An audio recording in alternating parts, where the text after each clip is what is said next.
Hi. Hi. நீ என்ன topic எடுத்து வந்திருக்க? இன்னைக்கு நகை மற்றும் உடைகள். ஓகே. அந்த காலம் முதல் இந்த காலம் வரை. ரைட். அத பத்தி தான் பேச போறோம். உனக்கு ஏதாவது ஐடியா இருக்கா? இல்ல, நான் என்னோட இண்டஸ்ட்ரி, நான் இன்ட்ரெஸ்ட்ல இருந்த ஒரு இண்டஸ்ட்ரி. ஓகே. உன்னோட நீ ஏதாவது பயங்கரமா ரிசர்ச் பண்ணிட்டு வந்திருப்ப. சொல்லு, எப்படி ஸ்டார்ட் ஆச்சு நகை? ஒரு 2 வீடியோக்கு முன்னாடி நம்ம போட்ட அதே நாகரீகத்துக்குலாம் முன்னாடி மனுஷங்க எப்படி வாழ ஆரம்பிச்சாங்க அந்த மாதிரி வேட்டையாடுறதுதான். வேட்டையாடும்போது நமக்கு என்ன கிடைக்கும்? விலங்குகள். விலங்குகள்ல நம்ம சாப்பிட்டது போக மீதி வேஸ்ட் என்ன இருக்கும்? எலும்பு. சோ அத வச்சு என்ன பண்றது? அதோட எலும்பு, அதோட பல்லு, அது போக இப்ப கடல் சார்ந்த இடத்துல இருக்காங்கன்னா அவங்க வந்து சிப்பி, கூழாங்கல்லு, சங்கு, இந்த மாதிரி விஷயம் இருக்குல்ல, இதெல்லாம் வச்சுதான் ஃபர்ஸ்ட் நகை அப்படின்னு ஒண்ணு கொண்டு வந்திருக்காங்க. சைமல்டேனியஸ்லி ட்ரெஸ்ஸுமே அதே மாதிரிதான் வந்திருக்கு. ட்ரெஸ் வந்து அவங்களுக்கு தேவை வெறும் கறி மட்டும்தான், அந்த மீட் மட்டும்தான் அவங்களுக்கு தேவை. அது போக மீதி இருந்த எலும்பு இது எல்லாத்தையும் நகையா யூஸ் பண்ணிட்டாங்கன்னா அதோட தோல் என்ன பண்ணிருப்பாங்கன்னா அந்த தோல் தான் நமக்கு ட்ரெஸ். அதுல அங்கங்க டிசைன் கொடுக்கறதுக்கு இல்ல, சில இடத்துல மேபி தோல் மட்டுமே, இலை மட்டுமே நமக்கு வந்து ட்ரெஸ்ஸாவும் இருந்திருக்கு. டிசைன் கொடுக்கறதுக்கும் இலை யூஸ் பண்ணிருக்காங்க, ட்ரெஸ்ஸாவுமே இலை யூஸ் பண்ணிருக்காங்க. இதுல டிவிஷனலா ஒரு பாயிண்ட் சொல்லணும் அப்படின்னா, இப்பயுமே சில கோயில்ல இந்த ஸ்பெசிபிக்கலி இந்த ஆடி மாசங்கிறனால கூட வச்சுக்கலாம். இது அம்மன் கோயில்ல சிலர் நேர்த்திக்கடன் வச்சுப்பாங்க, வேப்பில சாரி கட்டிட்டு வரேன் அந்த மாதிரி.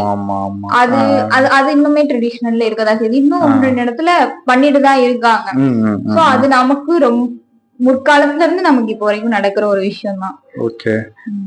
எனக்கு அதுல ஒரு தியரி இருக்குன்னு வச்சுக்கோங்க. இப்ப அந்த எலும்புகள் இருக்கு, அதை வந்து மேபி தைக்கிறதுக்காக யூஸ் பண்ணி அப்படியே சொருகி பாதியா விட்டு இருந்திருக்கலாம்ல. ஏன்னா நூல் கிடையாது. இப்ப தோலை வச்சு ஏதாவது செய்யறாங்க அப்படிங்கும்போது இந்த ஓகே இந்த எலும்பு வளைவா இருக்கு, இது 2 சொருகி வச்சோம்னா நிக்குது அப்படின்னு சொல்லி அப்படி கூட யூஸ் பண்ணியிருந்திருக்கலாம். அது 4 பட பக்கத்துல அந்த கலர்ல அந்த கலர் காம்பினேஷன் நல்லா இருக்கு, ப்ரௌன் அண்ட் ஒயிட் காம்பினேஷன் நல்லா இருக்கு அப்படின்னு சொல்லிட்டு அவன் அதுக்கப்புறம் அது இல்ல ஆட் பண்ணியிருந்திருக்க வாய்ப்பு இருக்கு. ஸோ அப்படிதான் நகைகள் வந்திருக்கு இல்லையா? ஒரு ஸ்டிச் தெரியறது வந்து ஃபேஷனா மாறி இருந்திருக்கு. கரெக்ட். அப்படி இருந்தா இப்படி எல்லாம் சில விஷயம் நம்ம போட்டா நல்லா இருக்கும், நம்ம இதெல்லாம் வேஸ்ட் பண்ணாம இப்படி யூஸ் பண்ணிக்கலாம்னு அப்பவே யோசிச்சிருக்காங்க. அது போக நான் இன்னொன்னு பார்த்துருந்தேன். அது இந்த படத்துல கூட அதை பத்தி சொன்னாங்கன்னு நினைக்கிறேன். ஜிகர்தண்டா XXL அவன் கழுத்துல ஒரு பெருசா போட்டு போகும்போது இருக்கு ஒரு வளையம் ஒண்ணு போட்டு, லாரன்ஸ் வந்து கழுத்துல வந்து ஒரு கருப்பா ஒரு இரும்பு வளையம் போட்டிருக்க மாதிரி இருக்கும். அது வந்து ஆக்சுவலா அது ஒரு கல்ச்சர்ல உண்டு, ஆப்பிரிக்கன் கல்ச்சர்ல உண்டு. அவங்க வந்து கழுத்து வளர்ப்பாங்க, ஒரு ஒரு செட்டு வளர்ப்பாங்க. கழுத்து அதிக நீளமா இருந்தா அவங்க வந்து அட்ராக்டிவா இருக்காங்கன்னு அர்த்தம். எப்படி சிமெட்ரிக்கலா ஃபேஸ் இருந்தா அழகா இருக்கு, ஏஸ்தட்டிக்கலா இருக்குது கலரு, அதெல்லாம் இருக்குல்ல, அதே மாதிரி அங்க வந்து அது ஒரு இது இருக்கு. அதே மாதிரி அவங்க டேட்டு போட்டுக்குவாங்க. அவங்களோட டேட்டு வேற மாதிரி இருக்கும், பம்ப் இருக்கும். உதாரணத்துக்கு பிளாக் பேந்தர்ல, அப்புறம் நம்ம இப்ப கங்குவால, அதெல்லாம் அவங்க உடம்புல எப்படி எது மாதிரி பொக்கலமா நீட்டிட்டு இருக்கிறது வந்து அது ஒரு டேட்டு கான்செப்ட்ல பண்ணுவாங்க. அதுவுமே இந்த ஜுவல்லரி கான்செப்டுக்குள்ளதான் வரும். அது வந்து அட்ராக்ஷனுக்காக அவங்க பயன்படுத்துறது. அதே நேரத்தில் அதை டிஃபென்ஸாகவும் அவங்க யூஸ் பண்ணியிருக்காங்க. எப்படின்னா இப்போ முதுகுல வந்து ஒரு முகம் இருக்க மாதிரி வரைஞ்சிருக்குன்னு வைங்க, புலி வந்து பின்னாடி கூடி தாக்காது. புலிகள் வந்து எப்பவுமே பின்னாடி கூடி தான் தாக்கும், நேரடியாக அப்படி வந்து சண்டை போடாது. பதுங்கி இருந்து வெயிட் பண்ணி நம்ம முதுகு தெரியும் போதுதான் வந்து அது அட்டாக் பண்ணும் நம்மள. அப்போ வந்து இந்த மாதிரி இடத்துல முதுகுல இப்ப ஏதாவது ஒண்ணு இருக்கு, தலையில இருக்கு, அப்போ பார்க்க ஒரு ஃபேஸ் தெரியுது அப்படின்னா அப்போ அது டக்குன்னு அட்டாக் பண்றதுக்கு யோசிக்கும். அதோட தேவை அவ்வளவு இருந்தாதான் அதுக்கப்புறம் அட்டாக் பண்ண போகுது. ஸோ அந்த ஒரு காரணங்களுக்காகவும் இதுகள்லாம் வந்து இருந்திருக்கு. நான் சொல்ல ஆரம்பிச்சதும் அந்த வளையம் போடுறாங்களே, அது எதுக்கு அந்த வளையம் போடுறாங்கன்னா கழுத்துல யாரும் ஈஸியா வெட்டிட முடியாது. வெட்டும்போது அப்ப குறுக்கு இது கிடக்கும், இதுலதான் வெட்டுப்படும், அவங்க கழுத்துல வெட்டுப்படாது. ஸோ அதுக்காகவும் டிஃபென்ஸுக்காகவும் யூஸ் பண்ணியிருந்திருக்காங்க. ஃபுல் அண்ட் ஃபுல் அட்ராக்ஷனுக்காகவோ டிஸ்ட்ராக்ஷனுக்காகவோ மட்டும் இல்லாம இதுக்கும் பயன்படுத்தி இருந்திருந்திருக்காங்க வந்திருந்திருக்கு. அடுத்த ஸ்டேஜ் ஆஃப் நகை எப்படி யூஸ் பண்ணிருக்காங்கன்னா, அது இன்னும் கொஞ்சம் எனக்கு சர்ச் பண்ணும்போது ரொம்ப இன்ட்ரெஸ்டிங்கா இருந்துச்சு. அது எந்த மாதிரினா, நார்மலா கிடைக்கிற கல்லு அந்த மாதிரி அது அது அது போக கல்லோட கல்லு வச்சுட்டு அது மேல ஓட்டை போட்டு அத வந்து இயரிங்ஸ் மாதிரி யூஸ் பண்றது. ஃபுல் அண்ட் ஃபுல் இந்த பர்பஸ் இல்லாம அது நான் பர்பஸா ஒண்ணு உருவாகுது. ஓகே, இது எப்ப உருவாகுது? இது வந்து கற்கால நாகரீகம் அந்த மாதிரி அப்பவே வந்து யூஸ் ஆகுது. ஓகே, ஐ மீன் இந்த விவசாயம் ஸ்டார்ட் ஆகுறதுக்கு கொஞ்சம் முன்னாடி அந்த மாதிரி நெருப்பு கண்டுபிடிக்கிறாங்க அந்த டைமிங்ல. அப்ப வந்து கல்லு வச்சு நம்ம உரசி நெருப்பு கண்டுபிடிக்கும் போது அந்த கல்லை வச்சு வேற என்ன பண்ணலாம் அந்த தாட்ல வரும்போதே அது வச்சு வெறும் இது மட்டும் இயரிங்ஸ் மட்டும் கிடையாது, வளையல் பண்ணிக்கிறாங்க.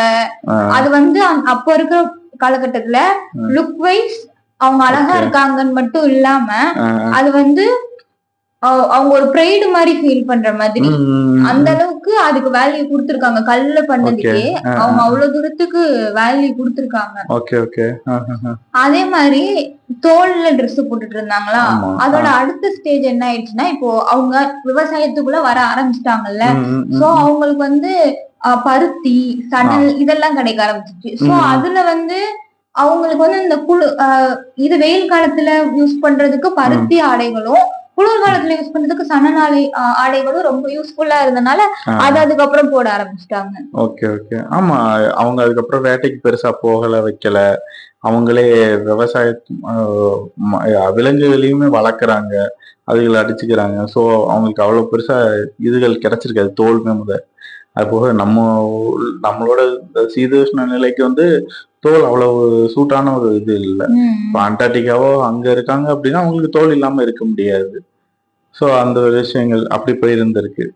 ஓகே, அதுக்கப்புறமா என்ன நடந்திருக்குன்னா, டெவலப்மெண்ட்ல விவசாயம் பண்ணிட்டு ஒரு இடம் தான் அப்படின்னு நம்ம பிக்ஸ் ஆனதுக்கு அப்புறமா நிறைய வளர்ச்சிகள் நடந்ததுக்கு அப்புறம் உலோகங்கள் கண்டுபிடிக்கிறாங்க. கண்டுபிடிக்கும் போதுதான் செம்பு வெண்கலம் அந்த மாதிரி உலோகம் கண்டுபிடிக்கிறாங்க. அது மூலமா வளையல் செயின் மோதிரம் இந்த மாதிரி எல்லாம் செய்யறது. அதுதான் வந்து ஆக்சுவலா அந்த எலும்பு இதெல்லாம் தாண்டி நகைக்கு ரொம்ப ரொம்ப பேசிக்கான ஃபர்ஸ்ட் ஸ்டெப். நகையோட பெரிய புரட்சினே அதை வந்து நோட்ஸா கொடுத்துருக்காங்க. ஓகே, உலோகத்தை வச்சு பண்ண முடியுது அப்படிங்கிற மாதிரியான ஒரு தாட்ஸ் கொடுத்த மாதிரி இருக்கு. அதே பேரலா அந்த பக்கம் என்ன போயிருக்குன்னா, இப்போ பருத்தி அந்த மாதிரி ட்ரெஸ் எல்லாம் போட்டுட்டு இருந்தாங்கல்ல, அதுல இருந்து மாறி கம்பளி ட்ரெஸ், பெரிய பெரிய ட்ரெஸ் அந்த மாதிரி போட ஆரம்பிச்சிருக்காங்க. நம்ம ராஜாக்கள் அரண்மனை எல்லாம் பக்கத்துல ஃபுல்லா ஜிப்பா மாதிரி போட்டு அந்த மாதிரி போட்டிருந்திருக்காங்க. 2-3 லேயர் போட்டிருந்திருக்காங்க. ஓகே, அப்பதான் இந்த பட்டு எல்லாமே அந்த டைம் பீரியட்ல தான் வந்து. ஆமா, அந்த டைம்ல தான் பட்டு எல்லாமே வர ஸ்டார்ட் ஆயிருக்கு. அது போக வந்து நகை செம்பு இந்த நகைகளே ராஜாக்கள் நிறைய யூஸ் பண்ணி நம்மளே ரெஃபரன்ஸ் பார்த்திருக்கோம். ஓகே ஓகே, ஆமா, அவங்களோட தற்காப்புக்காகவும் அது யூஸ் ஆயிருந்திருக்கு திருப்பி. ஓகே, அடுத்து நமக்கு வந்து என்ன மாதிரி நாகரீகம் வருதுன்னா, எகிப்து நாகரீகம், சிந்து சமவெளி நாகரீகம். அதுவே எனக்கு பாரு எவ்வளவு ஸ்டேஜுக்கு அப்புறம் அது வருதுன்னு. நமக்கு இப்ப சொல்லும் போது சிந்து சமவெளி நாகரம் தான் நமக்கு ரொம்ப முன்னோடியான நாகரீகம்ன்றாங்க. அதுவே ஆனா எப்ப வருது, ரொம்ப லேட்டா தான் வருது எகிப்து. சிந்து சமவெளியில வந்து என்ன நாகரிகம்னா, அங்க தங்கம் கிடைக்குது ஃபர்ஸ்ட் டைம். செம்பு ஆல்ரெடி அவங்க யூஸ் பண்ணதுதான். தங்கம், செம்பு, மணி, சிற்ப வேலை இந்த மாதிரி சில விஷயம் எல்லாம் அங்க கிடைக்குது. நகையா கண்டுபிடிக்கிறாங்க. சிற்ப வேலைப்பாடு பார்த்து நகை அந்த மாதிரி கண்டுபிடிக்கிறாங்க. எகிப்துன்னே சேம் அதேதான், தங்கத்தால் செய்யப்பட்ட நகை, ரொம்ப டைமண்ட் பிளாட்டினம் அந்த மாதிரி ரொம்ப விலை உயர்ந்த கற்கள் வச்சு பண்ணது, கண்ணாடி வச்சு பண்ணது, இதெல்லாம் அவங்க பயன்பாட்டுல இருந்திருக்கு. அதெல்லாம் வந்து அவங்களோட சமூக அந்தஸ்து பொருளாதாரத்தை வந்து அதுக்கப்புறம் வந்து அது ஆடம்பரம் ஆயிடுச்சு.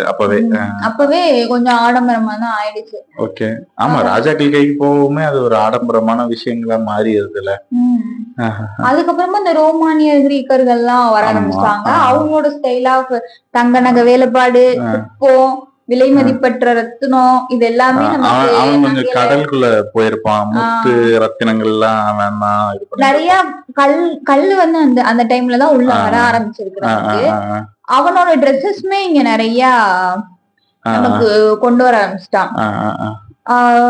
கிரேக்கர்ல இருந்து கைடன் அப்படின்னு ஏதோ ஒரு ட்ரெஸ் எல்லாம் கொண்டு வந்திருக்கான். அதே மாதிரி ரோமானியல வந்து டோக்கா அப்படின்னு ஏதோ துணியில ஃபுல் உடல பாடி ஃபுல்லா சுத்திட்டு இருக்கிற மாதிரியான பேட்டர்ன்ல ஒண்ணு கொண்டு வந்திருக்கான்.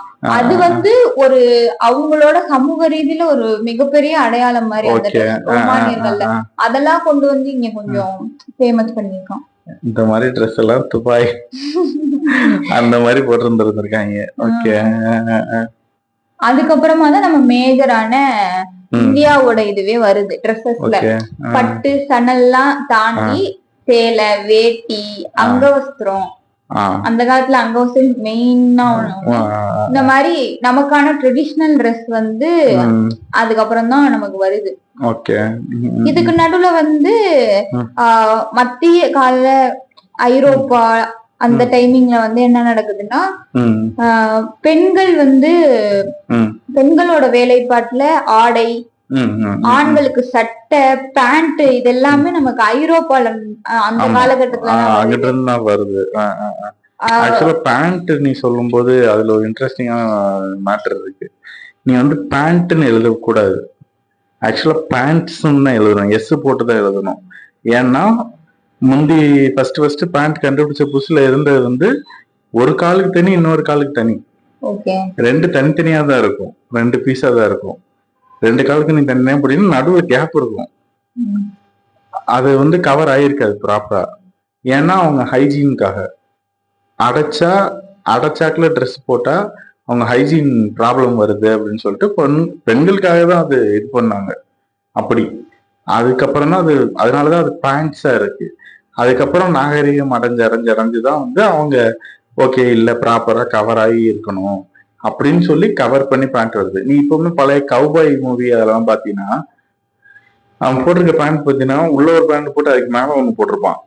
2 பேண்டா போட்டிருப்பாங்க. அந்த 2வது போட்டிருக்கிறதுல பாத்தீங்கன்னா சென்டர்ல கவர் இருக்காது. கால் மட்டும் தான் இருக்கும். இங்கிட்டு அதுல பாக்கெட் இருக்கும், எல்லாம் இருக்கும். அந்த மாதிரி ஒரு கணக்குல இருக்கும். ஸோ அதனால 2 பேண்ட் போடுறதுனால அது பேண்ட்ஸ். 2 காலுக்கு சேர்த்து பார்த்தா பேண்ட்ஸ். அது அந்த ஒரு மேட்டர் இருக்கு. அதுக்கப்புறம் நம்ம நவீன நாகரிகம் வந்துச்சு. அதுல வந்து நமக்கு தெரியாத ட்ரெஸ் எதுவும் ஜீன்ஸ், டிஷர்ட், லெகின்ஸ், கவுனு அந்த மாதிரி இப்போ ட்ரெண்டிங்ல இருக்கிற எல்லாமே இருக்கு. புதுசாவும் நிறைய வந்துட்டு இருக்கு. அதே மாதிரி இப்போ தங்கம், வெள்ளி, வைரம், பிளாட்டினம் இந்த மாதிரி எல்லாத்துலயுமே நம்ம இது பண்ணிட்டு இருக்கோம். உனக்கு நகையை பத்தின எக்ஸ்பீரியன்ஸ் இருக்குமே, அத பத்தி? நான் பேசிக்காவே ஜுவல்லரி சம்பந்தமா நான் ஆலோசிக்கணும்னால ஓகே, அதுல நம்ம எவால்வ் ஆகி வந்துகிட்டே இருக்கோம். ஓகே, நம்ம சைட்ல இப்ப நம்மளோட பொறுத்தளவுல தமிழ்நாட்டுல தங்கம் வந்து ஆடம்பரம் விட அது வந்து ஒரு சொத்து. நம்ம ஒரு ப்ராப்பர்ட்டியா தான் பார்த்துக்கிட்டு இருக்கோம். ஸோ நம்ம இதெல்லாம் வந்து தடிமனா இருக்கும். கையில ஒரு கம்மல் வச்சா 10 கிராம் போட்டு நம்ம உண்மைதான். நான் அந்த மாதிரி திட்டுலாம் நிறைய வாங்கியிருக்கேன். எங்க அம்மாவை கடைக்கு கூப்பிட்டு போனா ஒரு செயின் வாங்கிக்கோன்னு வாங்க, உனக்கு பிடிச்ச மாதிரி வாங்க, நான் மெல்லிசா வாங்க, இது அந்த வேணும் அப்படின்ட்டு அவங்க தடிமனாதான் எடுத்து தருவாங்க. ஏன்னா நாலு பேரும் அதை வச்சு யூஸ் பண்ணிக்கலாம் அப்படிங்கிற மாதிரி கணக்குக்காக அவங்க பார்ப்பாங்க. இப்போ ஆனா அது கல்ச்சர் மாறிடுச்சு. நம்ம ஜென்ரேஷன், நமக்கு முதல் ஜென்ரேஷனே அப்படி இல்லை. 18 கேரட் 14 கேரட் அந்த மாதிரிலாம் போக ஆரம்பிச்சிட்டாங்க. 9 கேரட் வரைக்குமே போறாங்க. போயிட்டு 1 யூஸ் வாங்கி கொஞ்ச நாள் யூஸ் பண்றோம், அதுக்கப்புறம் துற போடுறோம், அவ்வளவுதான். அதை வந்து ஒரு ப்ராப்பர்ட்டியாவோ இன்வெஸ்ட்மெண்ட்டாவோலாம் பெருசா பாக்குறதுல அதுக்கு மாத்திட்டாங்க. அதுல இப்ப அட்வான்ஸா என்ன போக போகுது அப்படின்னு பாத்தீங்கன்னா, இப்ப நிலத்துக்கு அடியில இருந்து எடுக்கிறது வந்து ரொம்ப கஷ்டம். ஆக்சுவலா நீ ஒரு 2 BHK 3 BHK வீடு இருக்குல்ல, அதுக்கு நீ 1 வருஷத்துக்கு ஆகிற கரண்ட் செலவு, அது போக எத்தனையோ டன் தண்ணி, 100 டன் 1000 டன் அளவு தண்ணி, இவ்வளவு போக நீ 1 வருஷத்துக்கான ஒரு ஆளுக்கான வேலை, இது எல்லாத்தையும் போட்டினாதான் உன்னால 1 கிராமோ 1 ஸ்பூன் தங்கம் எடுக்க முடியும். அது அவ்வளோ ரேரான ஒரு மெட்டல். அது வந்து கட்டிக்கிட்டே இவ்வளவு பெருசாலாம் அப்படிலாம் எடுக்க முடியாது. தொகலா தான் எடுத்து இது பண்ண வேண்டியது இருக்கும். புரியுது. ஆனா இன்னும் டிமாண்ட் இருக்கு. தங்கத்துக்கான டிமாண்ட் இருந்துகிட்டே தான் இருக்கு. ஏன்னா ஒரு டயத்துல கம்ப்யூட்டர் பார்ட்ஸ்க்கு யூஸ் பண்ணிட்டு இருந்தாங்க. ஸோ அப்போ ப்ராப்ளம் வந்துச்சு.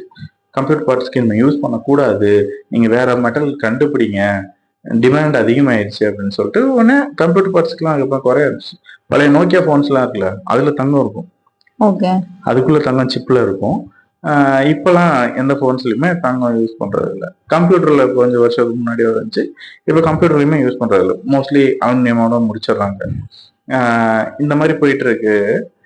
இப்போ என்ன கண்டுபிடிச்சிருக்காங்கன்னா, டைரக்டா கெமிக்கல்ஸை மட்டுமே வச்சு கோல்டு ஃபார்ம் பண்ணிட்டு இருக்காங்க.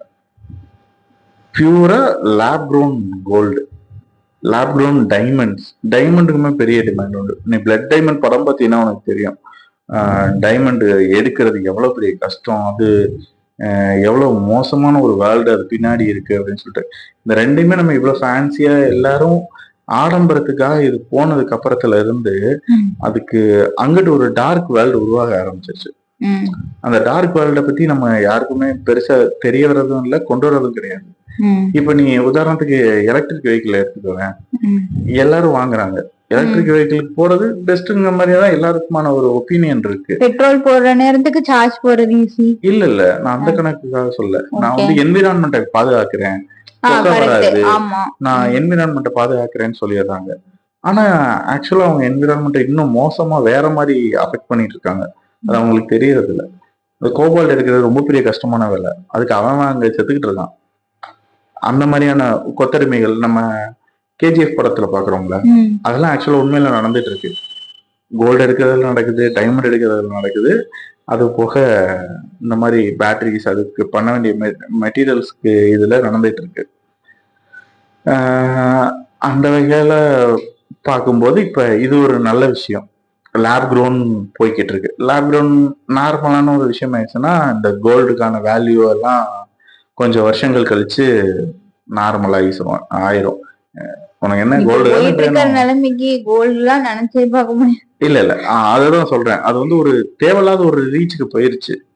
ஏன்னா இப்போ ஒரு வேல்யூ வந்து ஒரு 3 மடங்கு ஏறிடுச்சு. நமக்கு விவரம் தெரியுது அந்த வயசுலயே. நான் வேலைக்கு வந்தப்போ 3000 ரூபாய் கோல்டு. அப்பவே வந்து எல்லாரும் கூடிடுச்சுன்னு சொல்லிட்டு கதறிட்டு இருந்தாங்க. 2000 ரூபாய்ல இருந்து 3000 வந்துருச்சுன்னு சொல்லிட்டு. நான் இன்னும் எனக்கு எக்ஸ்பீரியன்ஸே 10 வருஷத்துக்குள்ளதான் இருக்கு. இந்த 10 வருஷத்துல டக்குன்னு இது 3 மடங்குக்கு மேல அமௌண்ட் கூடிடுச்சு. அப்படிங்கும்போது திருப்பி இது டோட்டலா இறக்குறதுக்கான வேலைகள் தான் நடக்கும். ஆனா இதுக்கு பெரிய பாலிடிக்ஸ் இருக்கு பின்னாடி. ஆனா குறையும், அதை நம்பலாம். ட்ரெஸ் சம்பந்தமா பாத்தீங்கன்னா, நான் வேலைக்கு வந்த புதுசுலயே வந்து ஒரு கான்செப்ட் ஸ்டார்ட் ஆயிடுச்சு. 3D பிரிண்டிங் பண்ணி மெட்டீரியல்ஸ் உருவாக்குற மாதிரி. ஃபியூச்சர் அதுதான். இப்பவே நீ பாத்துருப்ப, பேக்ல எல்லாம் எல்இடி லைட்ஸ் வச்சு அந்த மாதிரிலாம் நிறைய வருது. அடுத்து ட்ரெஸ்ல வரும். ட்ரெஸ்ல இப்பவுமே நிறைய பேருக்கு கூட வருமே. இல்ல அது வந்து நார்மல் இல்லாத விஷயமா படத்துல வரும். அந்த பாடல்கள்ல வந்து யூஸ் பண்றது வைக்கிறதுங்கிற மாதிரி இருந்தது போக டே டு டே லைஃப்ல வந்துடும். உனக்கு அது இல்லாம இருக்க முடியாதுங்கிற மாதிரியான ஒரு சுச்சுவேஷனுக்குள்ள அப்படி போய்கிட்டு இருக்கு. நீ 3D பிரிண்டட் ஷர்ட் போட்டினா தான் உனக்கு இந்த இடத்துல மரியாதைன்னு ஃபர்ஸ்ட் வரும். அதுக்கப்புறம் அது நார்மலைஸ் ஆகும். ஒரு காட்டன் மாதிரி அது ஒரு மெட்டீரியலா மாறும். அதுக்கப்புறம் ஏன்னா ஏற்கனவே பாலிஸ்டர் இருக்கு, அது பிளாஸ்டிக் தான். அதே மாதிரி இது வந்துடும். இந்த மெட்டீரியல் போட்டா இன்னும் காத்தோட்டமா இருக்கும், இல்ல இது இப்படி கம்ஃபர்டபுளா இருக்கும் அப்படின்னு சொல்லி கொண்டு வருவாங்க. கிராக்ஸ் வந்த புதுசுல யாருமே அதை மதிக்கவே இல்லை. ஹாஸ்பிட்டல் செக் பண்ணாங்க, என்ன சொன்னாங்க. இப்ப அது கிராக்ஸ் வந்து அவ்வளவு பெரிய டிமாண்ட், அவ்வளவு பெரிய பிராண்ட் வச்சு கிராக்ஸ்ங்கிறதே இல்ல. எல்லாருமே அந்த கம்ஃபர்ட்டை நோக்கி போறாங்கல்ல. எல்லாருக்குமே இப்ப அது ஒரு கம்ஃபர்டபுளா இருக்கு. ஓகே, அது பஞ்சு மாதிரி இருக்கு, கால் வலிக்காது அப்படிங்கிற மாதிரி ஒரு கணக்கு போகுதுல. அதே மாதிரி ஒரு கணக்குக்குள்ள இந்த கிளாத்திங்ல வந்து 3D பிரிண்டிங் வந்து கன்ஃபார்மா வரும். உடல கூட நான் ஒரு இது பார்த்திருந்தேன். ஸ்ப்ரே, ஒரு ஆள் நிப்பாட்டி அவங்க மேல ஸ்ப்ரே பெயிண்ட் பண்றாங்க. ஸ்ப்ரே பெயிண்ட் பண்ணிட்டு விட்டுறாங்க. அது ஒரு அப்படிங்கிறாங்க. அது வந்து ஒரு மெட்டீரியலா மாறிடுச்சு. அதுக்கப்புறம் எக்ஸஸா தேவையில்லாதெல்லாம் அப்படி அப்படி கட் பண்ணி விட்டுட்டு உனக்கு ஷர்ட் ரெடி. நீ போய் அளவு எடுத்து தச்சு எதுவுமே கிடையாது. உன்னை நிப்பாட்டி 5 நிமிஷம் 10 நிமிஷம் தான். 5 நிமிஷம் ஸ்ப்ரே பண்றாங்க, 5 மேல நிமிஷம் காய கிளாத் வைக்கிறாங்க. மேல போடுறாங்களா? டைரக்டா உடம்புக்கு மேல போடுறாங்க. உனக்கு அந்த கிட்ட கெமிக்கல் எதுவும் பண்ணாது, அஃபெக்ட் பண்ணாதா? ஓகே. அப்படித்தான் கண்டுபிடிச்சிருக்காங்க. ம். இத வந்து ஒரு பெரிய ஸ்டேஜ்ல வச்சு டெமான்ஸ்ட்ரேட் பண்ணி காமிச்சிருக்காங்க. ஒர்க் ஆகுது. இப்ப நாளைக்கு அதை கலட்டிட்டு திருப்பி போடுறதுக்கு எடுத்து ஒரு பனியன் மாதிரி போட்டுக்கலாம். முடிஞ்சுச்சு. சிம்பிள். வேலை முடிஞ்சுச்சு. அவங்களோட பெர்ஃபெக்ட் சைஸ்ல இருக்கும். அவங்களுக்கான டைம் அதுக்காக ஆனது டைம் 10 நிமிஷம். இப்ப அதுல வந்து என்னெல்லாம் கொண்டு போயிட்டு இருக்காங்கன்னா, எலக்ட்ரோ பிளேடிங் மாதிரி பண்ணி அதுல கலர்ஸை வந்து மாத்திக்கிற மாதிரி. நீ போன்ல ஆப்ல உட்கார்ந்து ரெட் கலரை செலக்ட் பண்ணினா உன் சட்டை ஃபுல்லா ரெட் கலர் ஆயிடும். நீ ரெட் அண்ட் ஒயிட்ல இருக்கணும்னு நினைச்சீங்கன்னா அது ரெட் அண்ட் ஒயிட்டுக்கு வரும். அந்த மாதிரி வேறு ஜஸ்ட் ஒரு போன்ல வால்பேப்பர் மாத்திரமே உன்னோட டிஷர்ட்டு உன்னோட ஷர்ட் பேண்ட்டை மாத்திக்கலாம். நீ ஒரே ஷர்ட்ல நான் ஃபார்மலா இன்னைக்கு நான் ஒரு இன்டர்வியூ போகணும்னா ஃபார்மல்னு கொடுத்தீங்கன்னா ஃபார்மல் ஆயிரும். நீ இன்டர்வியூ போயிட்டு வந்துடலாம். வந்துட்டு கேஷுவலா இருக்கும், கேஷுவல்னு கொடுத்தீங்கன்னா கேஷுவல் ஆயிரும். அதை நோக்கி தான் போயிட்டு இருக்கு ட்ரெஸ். அந்த ட்ரெஸ் துவைக்க முடியாது. உனக்கும் பிரச்சனை. அது பிரீத்தபிள் கிளாத்னு சொல்லி சொல்றாங்க. அது எந்த அளவுக்கு ஒர்க் ஆகும் வைக்கும்ன்றது போக போதான் தெரியும். ஓகே. ஓகே. அடுத்த வாரம் ஏதாவது இதே மாதிரி வினோதமான டாபிக் எடுத்துட்டு வா, பேசலாம். ஓகே. தேங்க்யூ. தேங்க்யூ.